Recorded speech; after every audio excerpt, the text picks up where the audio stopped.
Hello, I'm Cheryl McEwen, co-founder of the McEwen Stem Cell Institute. Welcome to this special presentation, Discoveries in Diabetes, Moving Toward a Cure. This is actually our second Zoom presentation. Our first was last fall, showcasing our cardiac program. We are happy to share that link with you in case you missed it. For a little bit of some background, the McEwen Stem Cell Institute is focused on restoring heart function, making electronic pacemakers obsolete, eliminating insulin injections, healing liver disease, and beating blood cancers. My husband Rob and I funded the establishment of the McEwen Stem Cell Institute back in 2003. But it wasn't until 2007 when, after an international search, we hired Dr. Gordon Keller to be its director, that the Institute started taking shape. We believe stem cells will profoundly improve the delivery of healthcare worldwide. This year marks the 100th anniversary of the discovery of insulin at the Toronto General Hospital by Banting and Best, a life-saving breakthrough right here in Toronto.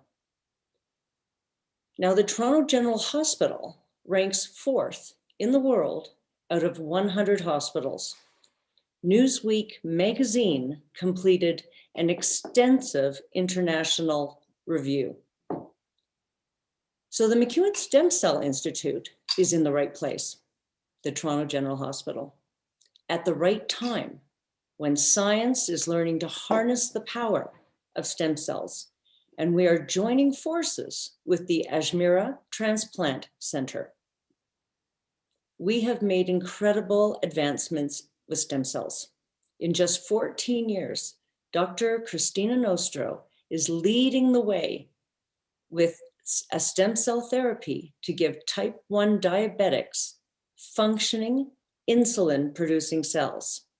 We believe this will be a cure for this terrible disease.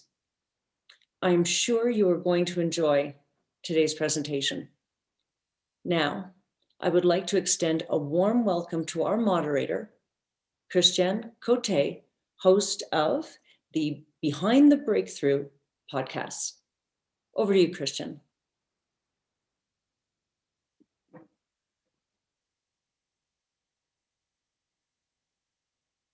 We can't hear you, Christian. My apologies. Hello, everyone.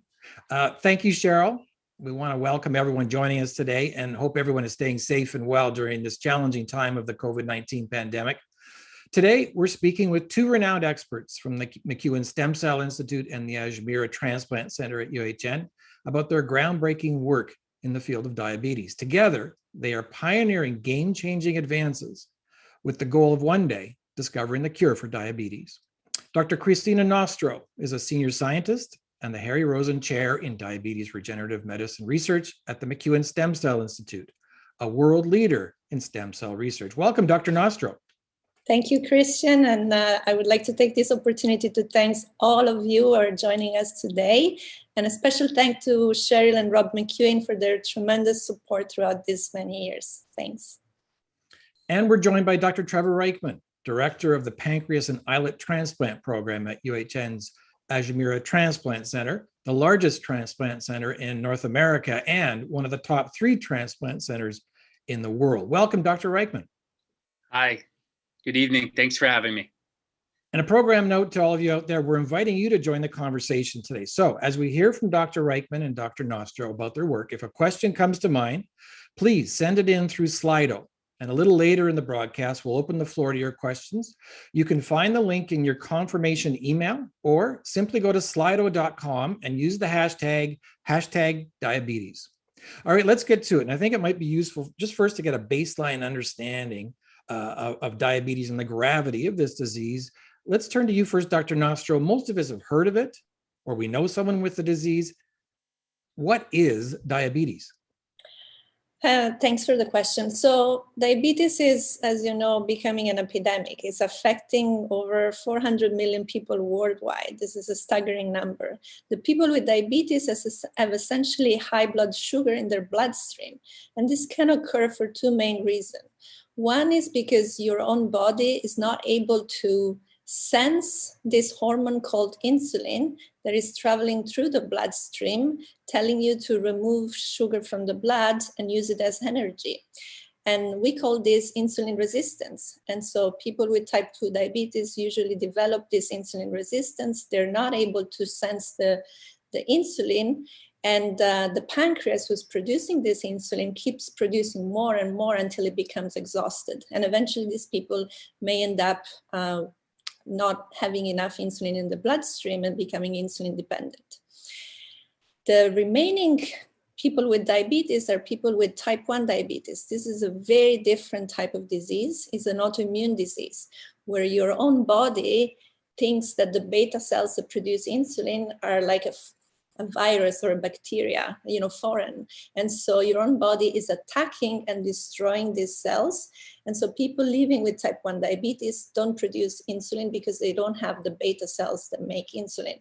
And they rely on exogenous insulin administration. So this is in a nutshell, diabetes.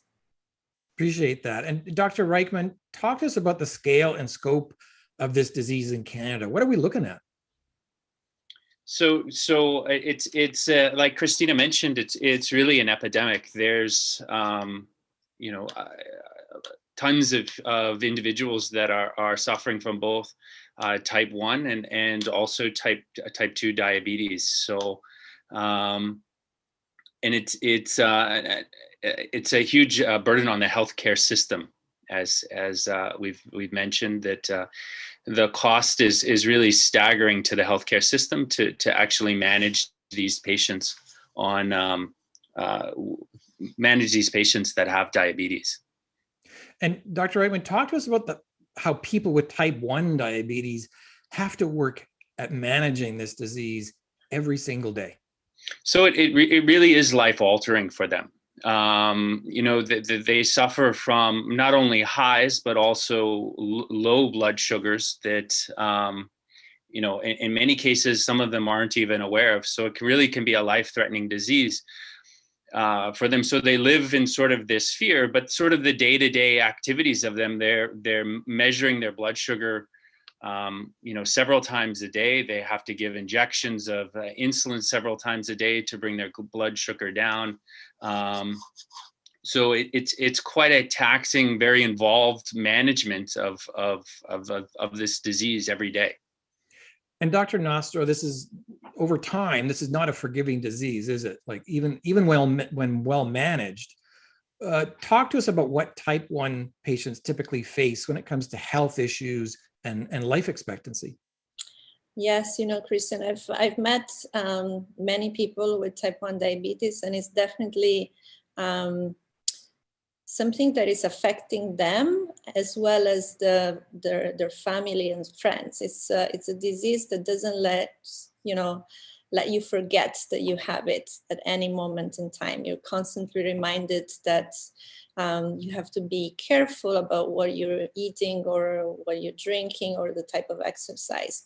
Now, having said that, in the last, probably 30 years or 20 years, there's been a tremendous advancement in the generation of new insulin molecules. So we have fast-acting, long-lasting, which have made the life of patients with type 1 diabetes a little bit better. And also the advent of bionic pumps. These are pumps that can connect directly to a continuous glucose monitors that can, connected with the pump, tells the pumps how much insulin to release. So these technologies have improved the life of people with type 1, but they're definitely not a cure. You're still relying on an exogenous source of insulin. And if something goes wrong, you have to be on top of this. Left untreated or where things don't go well, and even with this technology, a lot of people can't manage to maintain normal sugar levels. So in these cases, diabetes is unfortunately kind of a silent disease because the side effects are seen long-term, and this can lead to cardiovascular disease, neuropathy, kidney disease, amputation, blindness. So it can be devastating. But, I also know a lot of people with type 1 who are, on top of it and live a very beautiful life. Some of them are athletes, and, they're definitely extraordinary people because, it takes a lot. And, they would love to be, they would like to forget about it. And this is where we come in. Terrific. All right, let's turn to the pioneering research underway at UHN. Let's start with you, Dr. Reichman. What alternative treatments to insulin are being explored at the Ajmera Transplant Centre? So we have, there's really two treatments options that really for patients that not only suffer from diabetes, but also have concurrent kidney disease. So there's two real, I guess, treatment options. One is one that's fairly well established, which is solid organ transplant, and then also one that really is sort of what we're looking to improve on, which is islet cell transplant. In solid organ transplant, it's typically reserved for patients that also have kidney disease that are requiring a kidney transplant. And in those cases, they get, in addition to the kidney, they either at the same time get a pancreas transplant or get a pancreas after they've gotten a kidney, typically from a living donor. That's sort of the well-established treatment that we're continuing to try to improve on. But we do about 40 to 50 of those transplants every year here, which is one of the largest, actually not the largest program, one of the largest programs in the world. For patients that either aren't eligible for a solid organ pancreas transplant, we look to do islet cell transplant in those patients, which has its advantages and disadvantages. How so? Talk to us about these cells. So the cells, so that the outcomes we know from solid organ pancreas transplants are really excellent. The 1-year survival of a pancreas is about 90%, but it comes with the sort of disadvantage that it's a big operation to do, and not everybody is suitable for it, and also they need to be immunosuppressed after. So we're somewhat selective about the patients that are actually eligible for that. For islet cells, the beauty of islet cell transplantation is it's really kind of one of the most minimally invasive operations that we can do. So in this, it's really we've sort of recovered the insulin or the glucose regulating cells within the pancreas, discard all of the exocrine or digestive function of it, and take those cells and then infuse them into a patient, into the portal vein, and they actually lodge in the liver and start to secrete and regulate blood glucose from the liver. And sorry, go ahead. No, I was going to say that the disadvantage is that unlike solid organ transplant, the outcomes from islet transplantation at this point don't come close to matching the outcomes from solid organs. So if you look at sort of 1-year survival, it's significantly lower. The patients that are going to be insulin independent from islet cell transplant at 1 year are going to be significantly lower than those that get a solid organ transplant. That's what I wanted to explore with you, is that success rate. So, how do you overcome these challenges?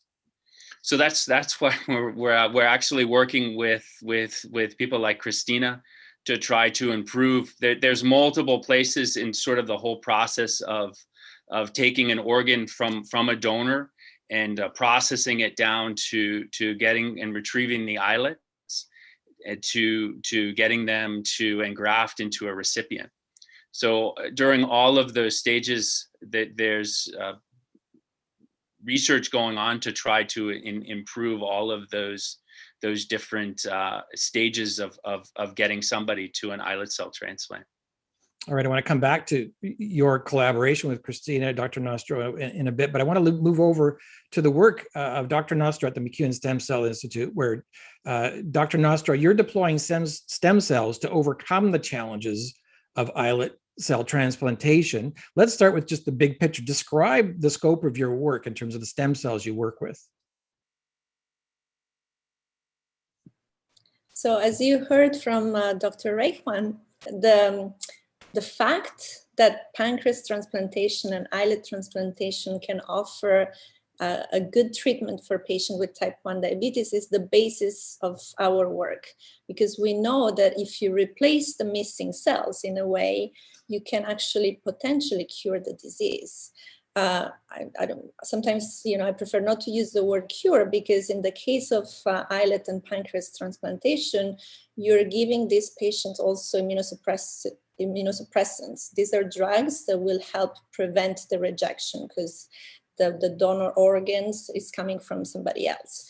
And so your body would normally reject it. And like in any type of transplant, you need to prevent that.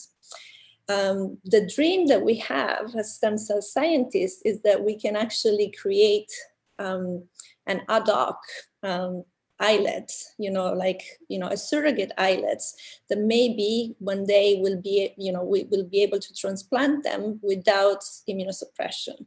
And this is through the use of bioengineering technology or genetic engineering technology to make sure that these cells will not be recognized by the immune system. And so if you think about that, then you could potentially have a source of islets that come from stem cells, so it would be unlimited. So you don't have to worry about, looking for the perfect match or looking for the right donor, or enough donors for everyone with diabetes. And also, you'll have the consistency that all the batches of cells would be the same. And this could guarantee effectiveness in the future.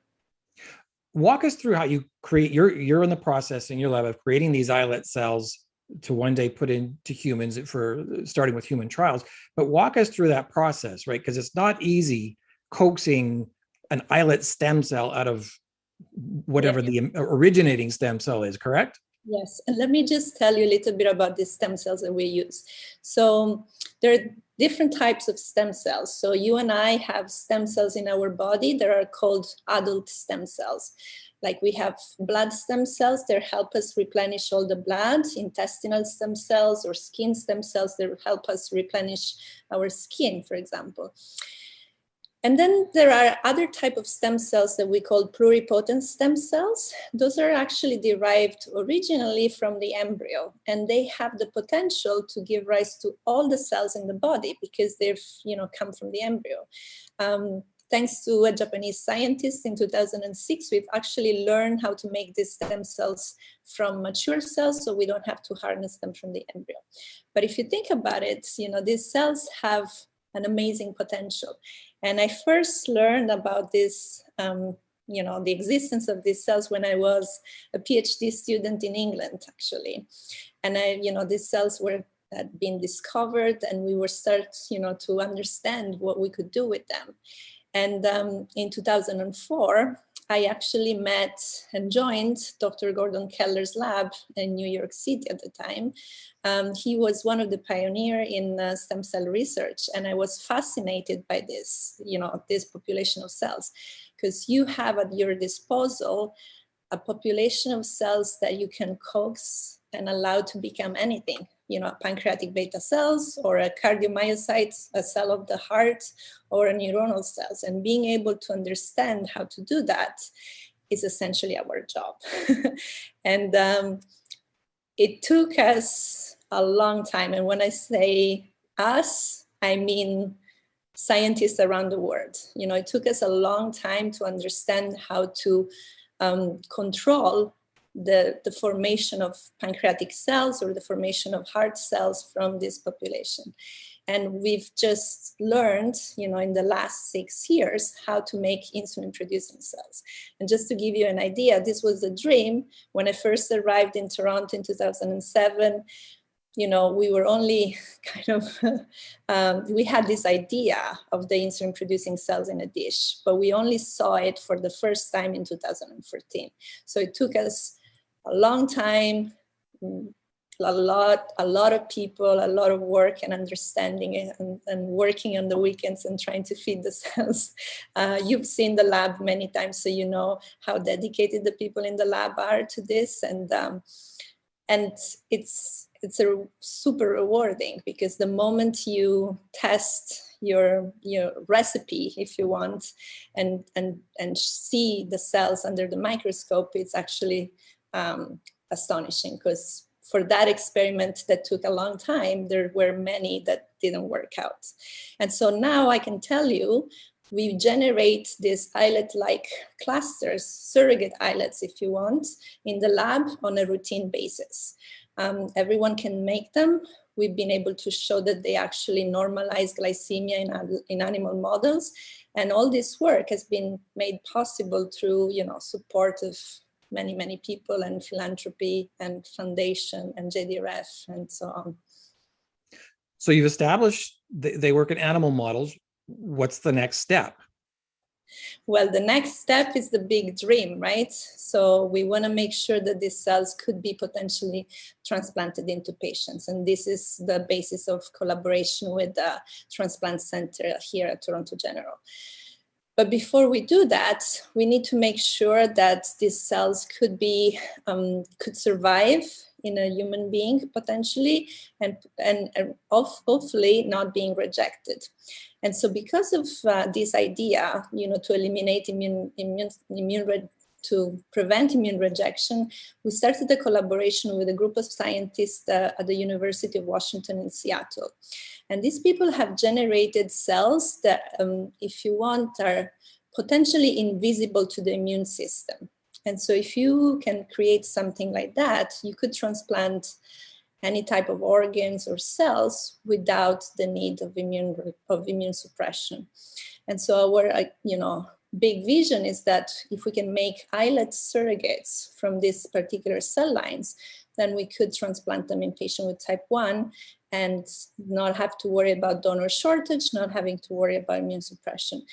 And so we started to do that. And thanks to, dedicated people in the lab, we actually demonstrated that we can make islet-like cells from this invisible cell line. And this work was actually the basis of a big grant proposal that we submitted to CIHR and JDRF. And we were the only two awardee of this team grant application. And so the work that we did has been recognized by our peers. And now we have 5 years of funding to push this to the next level. Amazing. A quick reminder to everyone, as you hear what Dr. Nostro and Dr. Reichman are working on, if you have a question, please send it into Slido. You can find the link in your confirmation email, or simply go to slido.com and use the hashtag diabetes, and we'll be getting to your questions shortly. We're going to come back to Dr. Reichman and Dr. Nostro on their collaboration together, but first we want to help everyone out there, including myself, understand the potential impact of the research ongoing at the McEwen Stem Cell Institute and the Ajmera Transplant Centre by bringing in a special guest, and that is Vanessa Oliver, who has lived with type 1 diabetes since she was just 6 years old. Welcome, Vanessa. Hi, thanks for having me, Kristen. It's a pleasure to have you and to help bring us some insights into what it's like for someone living with this disease. Take us back. 6 years old is really young. What do you remember of the day you were told you have type 1 diabetes? Well, I do remember it. So that's the first thing. There's not a ton of concrete memories really that I can think of before the age of 6. But this day, I don't think it'd be one that would be easy to erase from memory. So as you said, I was 6.5 years old, and I'm the eldest of 4 kids. My mom was pregnant with my youngest brother, who's the 4th child. And so my brother and sister and I were at the zoo with another family. And it was a normal day. We were running around, seeing the animals, having McDonald's, which was what was on offering at the zoo back then. And we were having a great time. And I remember we got home later than we normally would have gotten home. I think yeah, it started off as a really good day. And I remember as we pulled into the driveway, my dad was standing in the driveway looking very concerned and a bit angry. This was before the days of cell phones. And my grandmother's car was in the driveway, and we got out of the car, and my dad just sort of started yelling a little bit, saying, where have you been? Why are you so late? We need to get Vanessa to the hospital. And they referenced, a doctor calling. I had been peeing a lot in the weeks leading up to that, and my mom just assumed I had some kind of bladder infection. And so taking me to the pediatrician, they'd done some tests, and I guess, the results were telephoned in, and my dad got that call, and they sort of said, you've got to rush her to the hospital. So next thing you know, we were in the car heading down to Sick Kids Hospital, and my parents were yelling and a little bit yelling. I could tell they were stressed, and I just didn't really understand what was going on. We got to Sick Kids. I remember it's the first and maybe only time I ever got to sit in a wheelchair, other than after having children, but sort of saying to them, why do I need a wheelchair? And getting rushed in. And just remember being poked a lot with blood tests and all of that stuff. And I remember just no one speaking to me. I was 6.5 years old, and all these doctors are saying things to my parents. But what I did pick up was I kept hearing the word diabetes. And in my little 6-year-old brain, I was sort of grasping on the word die. And in my head, I was thinking, am I dying? Because that's what was standing out. I didn't know what diabetes was. And so it was not a good end to the day. And the next thing you knew, I'd been admitted to Sick Kids, and we spent the next 2 weeks there learning all about this disease that, I had no, I didn't know anything about, and my parents actually didn't know anything about it either. At that point in time, they didn't know anyone with type 1 diabetes. And so the learning curve began. I'll share one other quick story. When I was in the hospital and I did finally get spoken to a little bit more by nurse educators, I remember them showing, I'll actually never forget this. They showed me a book trying to explain what was going on in my body. And thank goodness they didn't just explain it the way Dr. Nostro can so describe it medically, but it was a book to teach kids about diabetes. And I remember them showing that they showed the human body as a factory, and they had, factory men carrying wheelbarrows of sugar, and it was being burned. And then they showed what my body looked like, and it was a bunch of factory workers who'd fallen asleep on the job. And I remember the next day I had an alarm clock, and my parents said, "What are you doing?" And I said, "I'm just going to wake up the guys inside of my body so they can start burning the sugar again, and then we can get out of here and I can stop getting needles." So that's another thing that I'll never forget either.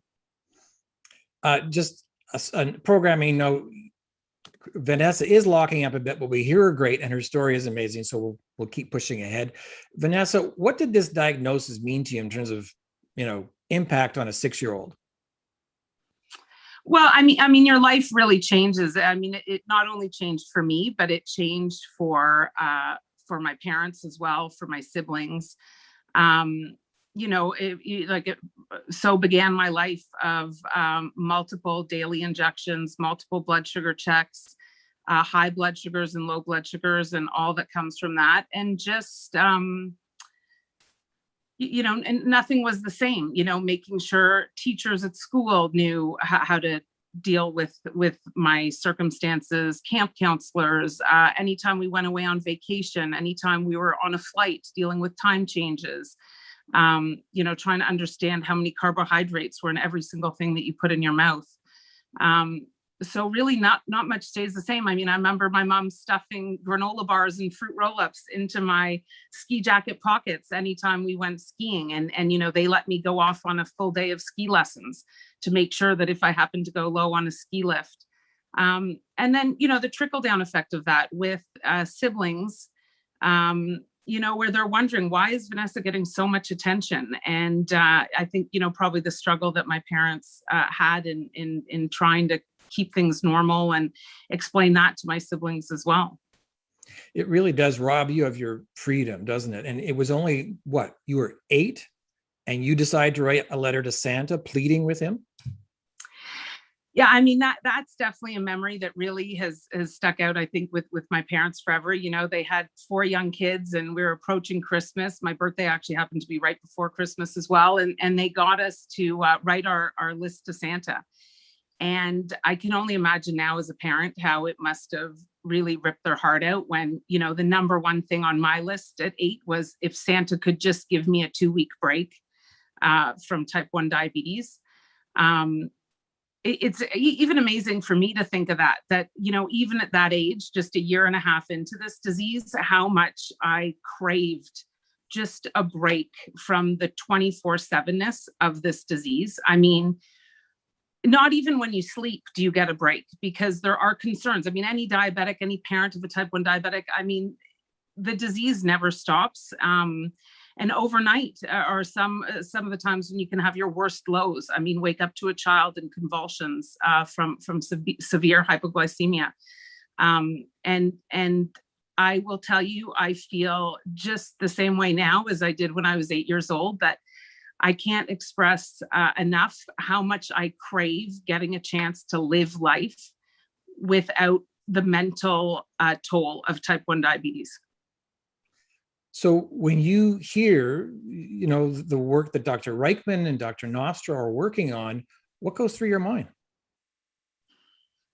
I mean, hopefully my smile says it all. I've been a believer since day one that a cure is there to be found. And actually, I shouldn't even say that a cure is there to be found. What I've come to learn in my family's, you know, history with committed fundraising and support of organizations like the Juvenile Diabetes Foundation, who has partnered with UHN and the McEwen Stem Cell Institute, and the incredible work that Dr. Nostro and Reichman are doing, is that it's not a matter of finding a cure. You know, this is not a game of hide and seek. It's a matter of funding the path to a cure. And you know, that I remember, you know, it must have been 15 years ago that resonated so clearly with me. We were listening to another researcher out in Edmonton doing his research. And, you know, there's so much of this medical talk going on that people like me, people like my parents don't fully understand. But my dad stood up and asked the question, you know, what would doubling your research budget mean? And this researcher's answer was simple. And he basically said, I will find a cure twice as fast. And I can tell you nothing motivated me more. I mean, this is a question of funding the research, and the cure is there to be found. And I feel very confident in the work that's going on in Cristina's lab at the McEwen Institute. Vanessa Oliver, thanks so much. We're really grateful to you being here today and sharing your story with us. Now, we want to talk to Drs. Nostro and Reichman, bring them back in here in terms of talking about the teamwork and collaboration that's going on in terms of the research process. Dr. Nostro, let's start with you. How are researchers and clinicians at the McEwen Stem Cell Institute and the Ajmera Transplant Centre working together to address the challenge of coming up with a cure? Yes, Cristina, this is actually something that we started to think about a few years ago, because obviously what I'm doing in the lab, the basic science, needs to be translated to the clinic. And so our long-term goal is really to collaborate with the Ajmera Transplant Centre to launch a clinical trial here in Toronto. And I think, you know, as Vanessa pointed out too, it's going to happen. We have the premises to do this. You know, we are able to generate the cells. We are able to show that we can cure diabetes in an animal model. So moving to the next step at this point is commitment, right? And this commitment is the ability to engage with funding partner, with philanthropy, with pharmaceutical companies and biotech. And now we've been actually very lucky, you know, and I say this of my lab, because we've been supported from the beginning through the foundation, the McEwen Stem Cell Institute and JDRF. And we've been able to generate data that allowed us to file patent intellectual properties that attracted biotech companies to our work, which was recognized. And so now we are in the position to engage with these partners to potentially launch clinical trials. Without this, without the initial support, we would not be known, right? And so I think that the dream of launching a clinical trial in Toronto is, feasible. Toronto has the right scientists, the clinicians, the environment to allow this. We've witnessed, I don't know if your audience would know, the creation of a biotech company from the McEwen Stem Cell Institute called Blue Rock to do exactly this in the cardiac and in the cardiac field to cure cardiac disease as well as Parkinson's disease. So the premises for this to happen are here, and I think I'm hoping that diabetes research and regenerative medicine will be next. And Dr. Reichman, talk to us about your role in this collaboration with the participation of the Ajmera Transplant Centre. Mm. So as Cristina mentioned, the challenge really is to bring this to patients, and being one of the largest transplant centers, we have access to lots of patients that are really in need of transplant. So that's sort of the main role that we play in trying to find a cure for this. And do you have any sort of timeline in your mind? I know, that's sort of the number one question on everybody's mind with these sorts of ventures. Well, I think I would think I would like to see a clinical trial start tomorrow, but it's not as easy as that. As we've learned in many different diseases, going from a animal model to humans, there's lots of different steps, and what works great in a mouse doesn't necessarily translate into humans. So it's just a question, I think, of just getting a clinical trial off the ground and starting to see how it goes. Absolutely. I want to put this to both of you, because I think I know I didn't understand this well until I moved into healthcare, but that there is no base funding for medical research in this country. There's no constant source of revenue from, say, government or the hospital. So talk to us about the incredible role that philanthropic dollars play in terms of seed money to get stuff off the ground. Dr. Nostro? Yes, it's something that people don't, not normally understand, right? You think that maybe our lab is funded from the hospital or the university, but the reality is that we need to apply for grants. We need to apply for funding through the government or foundations to be able to do research. And the funding rates are extremely low. And in fact, in Canada, unfortunately, the funding rate for research has been going down in the last few years. So it is an extremely competitive environment, which is great because you want to fund the best. But this is at the cost of not funding enough, right? And this is where philanthropy plays a crucial role into the setting up the stage of what you're doing. Because obviously, if you can demonstrate that you can generate, results, more funding will come your way. So for example, we received this huge team grant sponsored by CIHR, the Canadian Institute of Health and Research, in partnership with JDRF, thanks to the data that we generated through philanthropy funding, with the McEwen Stem Cell Institute, the Toronto General Foundation, and JDRF. So the initial studies were totally funded by, donation, and this brought us to where we are. And in moving forward, philanthropy will play, even more crucial role, because we're trying to build the team to get us to the clinical trial. So, I'm working on the basic science together with Trevor to move things to the clinic, but we're actually trying to raise more money another $6.3 million to recruit more people, and especially clinician scientists that would bridge my work with the work of Dr. Reichman to really push this to the next level. To launch a clinical trial is not a small endeavor, as Dr. Reichman said.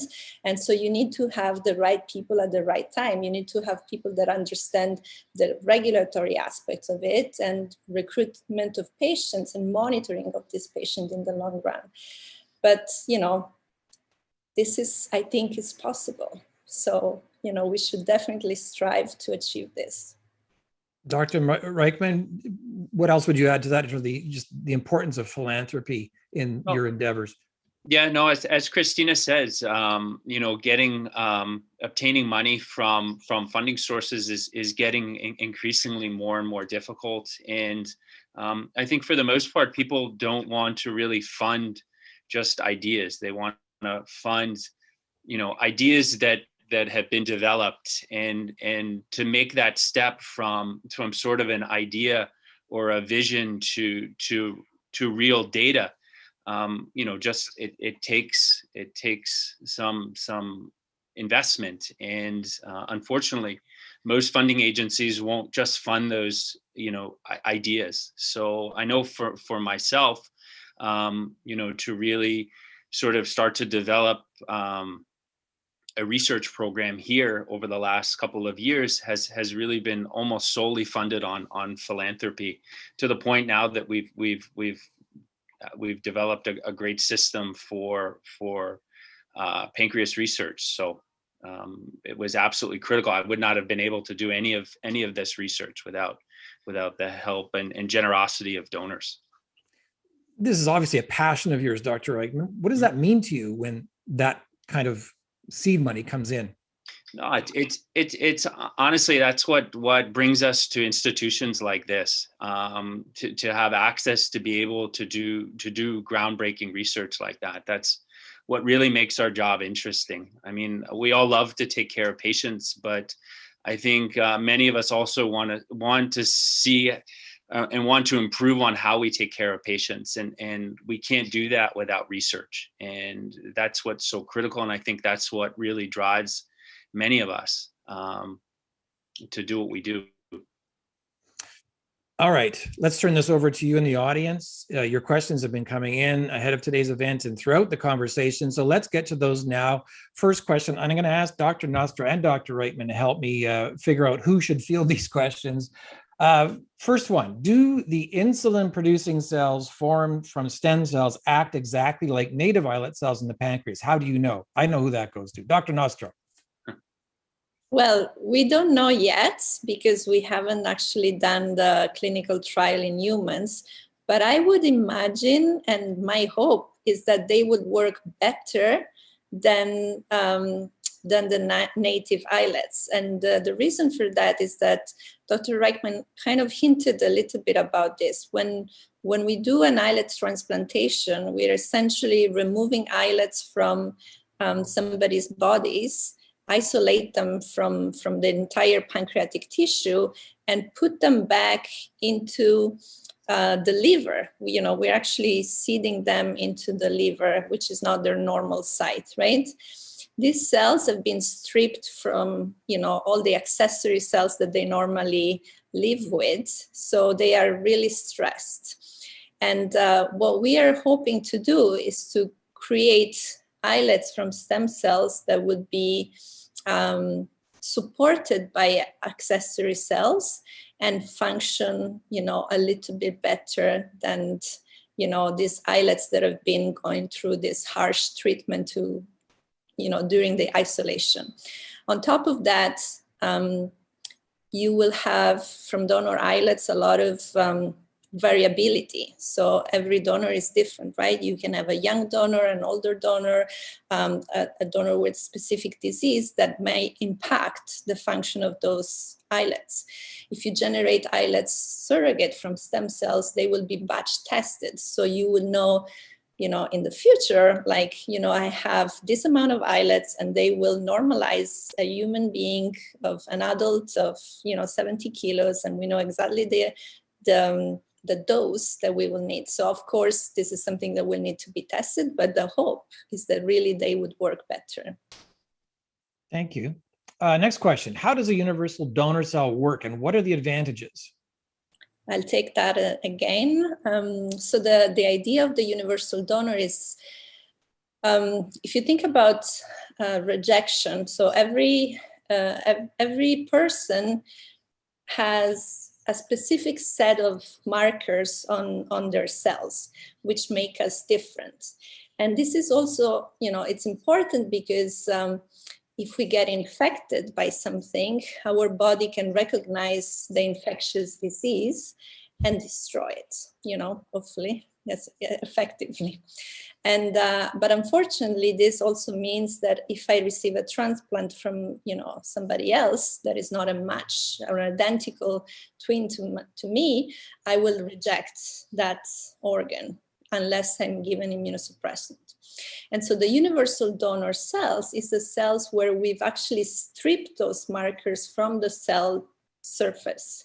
And so without those markers, we're hoping that the cells are kind of invisible and should be able to be transplanted to everyone. So you would have one source of cells for the entire patient population. Next question. Well, I can.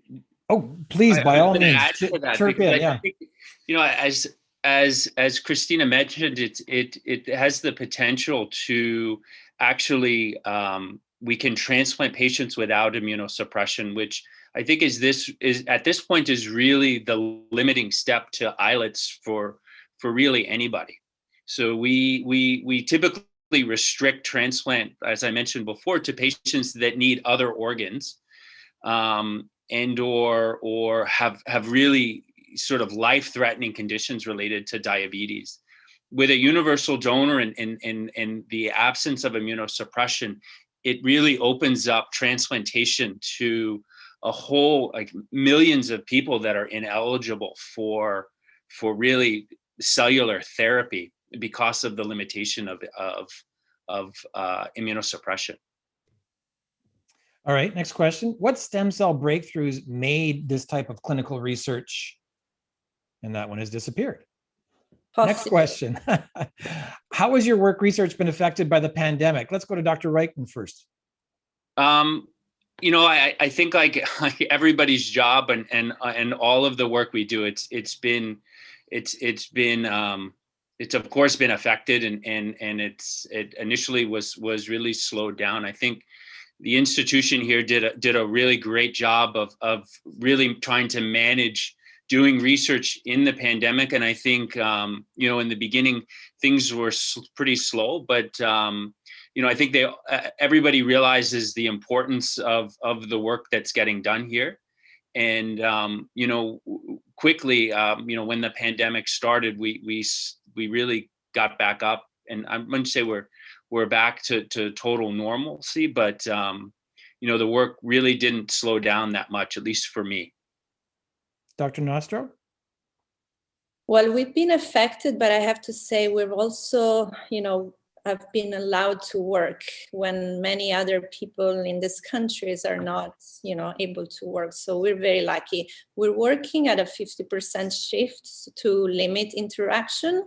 And so I have a morning shift and an afternoon shift of people that unfortunately don't interact with each other, at this point. But as Trevor mentioned, I think UHN has been extremely supportive. They've created a very safe environment for us to work in and continue to do the research.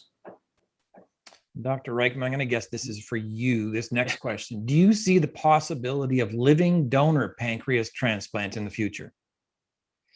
There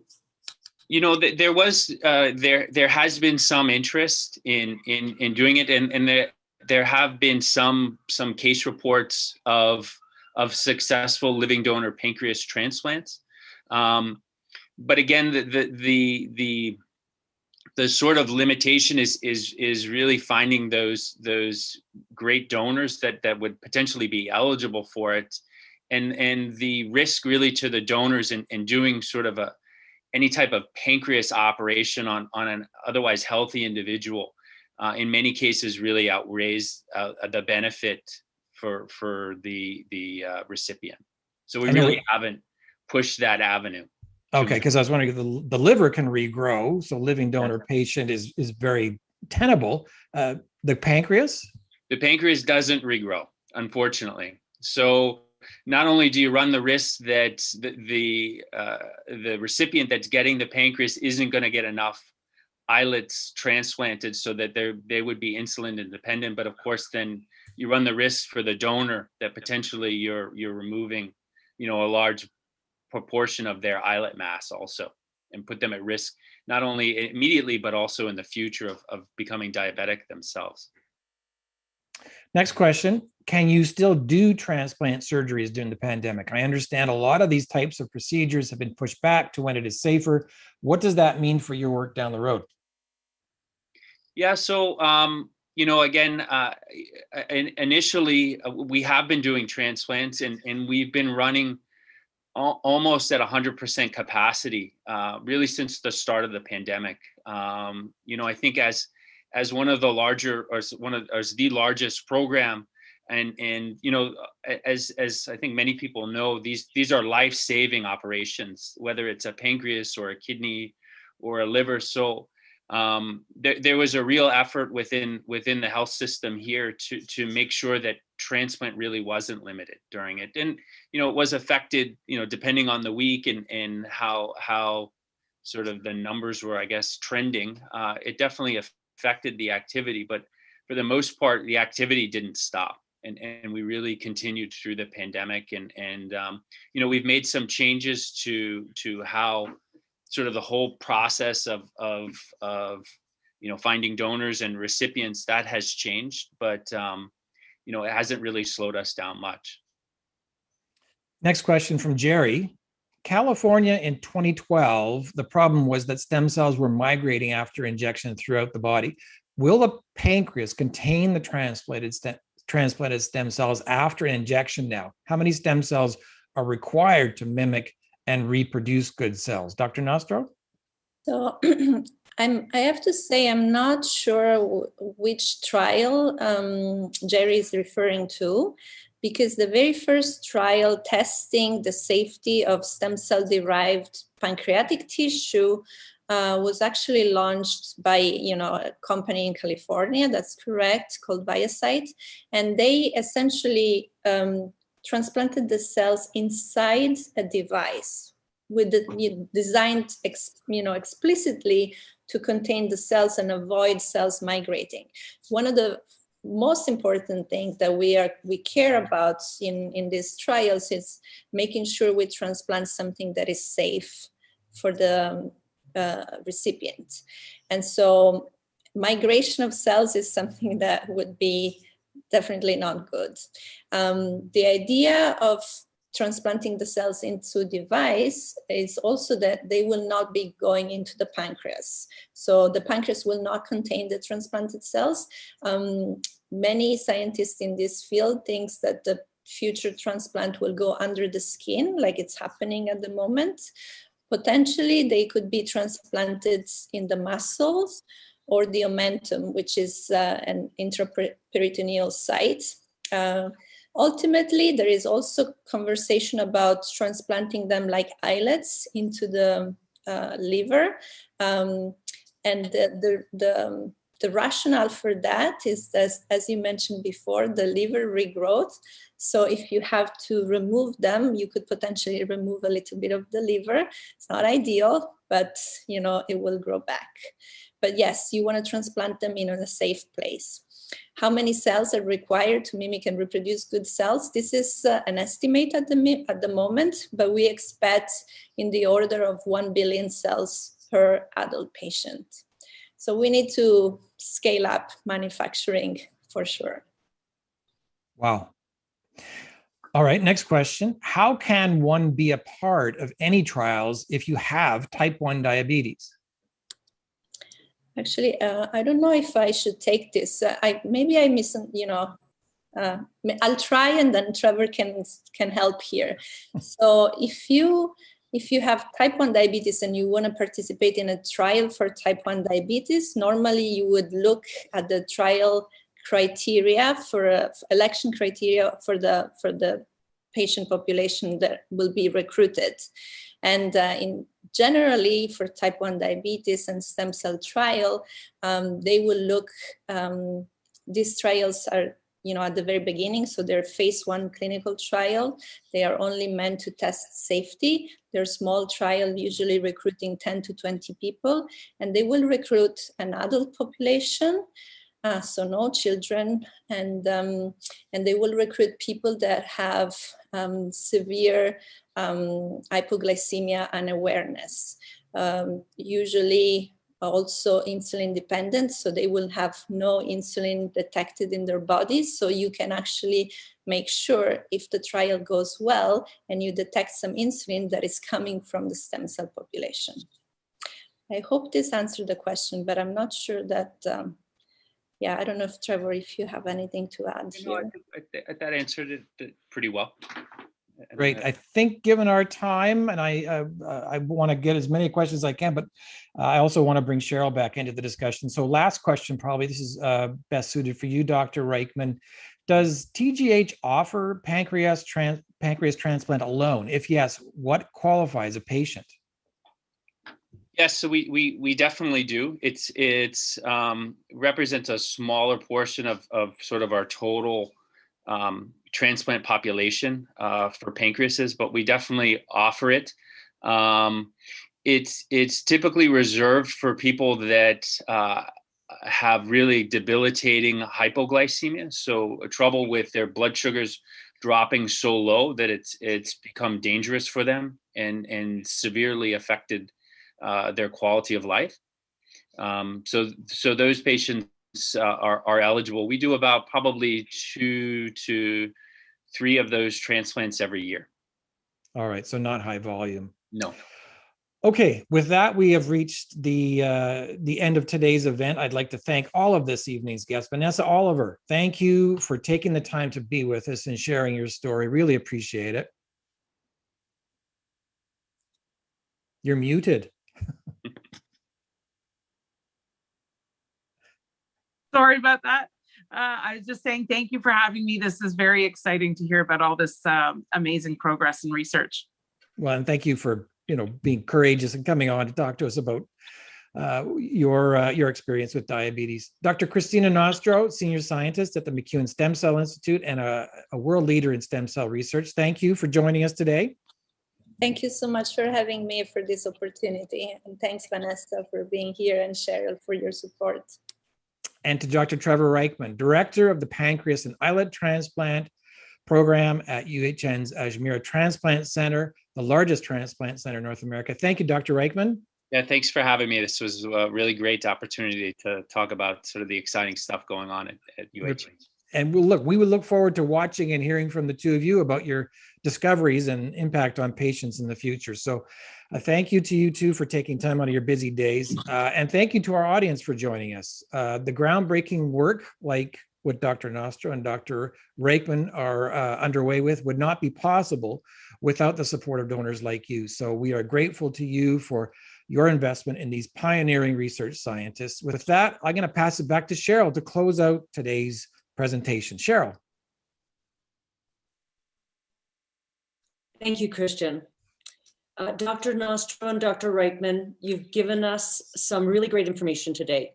I want to thank you very, very much. When you think that just 100 years ago was the discovery of insulin, and then also in Canada, in 1960, the discovery of stem cells. And then you think about the fact that 1 in 3 Canadians is impacted by diabetes. There's no doubt this is extremely important, and that if it wasn't for research, we wouldn't have insulin and we wouldn't have bone marrow transplantation. So clearly, research is the game changer. I love what Vanessa said, and Vanessa, I am sure many people listening today were completely empathizing with what you've gone through with your life with diabetes. And Thank you for being so generous with the, your personal story. What you said about getting to the cure, it's not finding the cure. I think we are seeing the cure. And the fact that Cristina's lab is making these islets that are producing insulin is, that's the big thing, was getting there. So when I think about what it's going to take to get to that clinical trial, and we have this number of $6.3 million, that's really not a big number. But what that money will do is it allows Cristina to build the team to Dr. Reichman's surgical unit.